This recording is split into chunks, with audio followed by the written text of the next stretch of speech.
后来到这个台东的绿岛来畅水看海底世界，就卖当钓时。不过游客一个多，乱象嘛对咧来，都有游客竟然甲梅花鹿安尼踢安尼站，佮甲这个梅花鹿拖伫咧涂骹安尼行。上憾的是，伊感觉家己安尼介搞，甲影片抛去伫网络顶讲点。另外，佫有带人唱水味的业者，带游客唱水的时阵，脚踏酸蚵，甲酸蚵当作是涂骹落落行，真正是有够过分。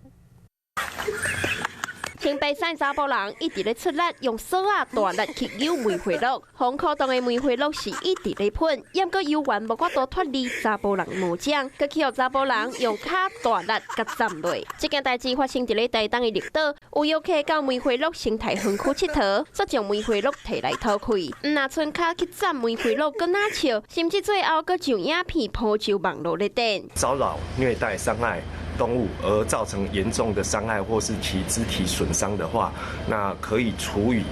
2年以下的有期徒刑，并科20万元以上200万元以下的罚金。如果有散播这些欺负动物的影像，也可以处以1年以下的徒刑以及3万元以下的罚金。最近真侪人去绿岛佚佗，游客若多，乱象嘛对咧多。唱水味的所在，嘛有专家发现10几个唱水味的教练脚踏酸蚵，带游客唱水味，影响到酸蚵的生态。珊瑚的组织是很薄的一片的这个组织，所以踩久了以后，它组织就会被磨掉，那到最后就会死掉。那珊瑚它本身是一种会建立珊瑚礁的主要的生物，所以如果珊瑚都已经不生长、不成长的话，对于这个珊瑚礁来讲，其实是一件很麻烦的一件事情。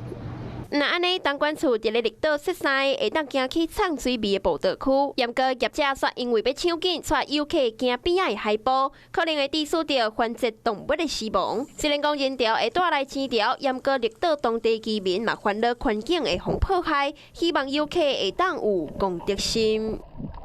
晚间9点，邀请您与世界同步，60分钟掌握全球脉动。World News 9，陈雅玲世界晚报给您崭新视野。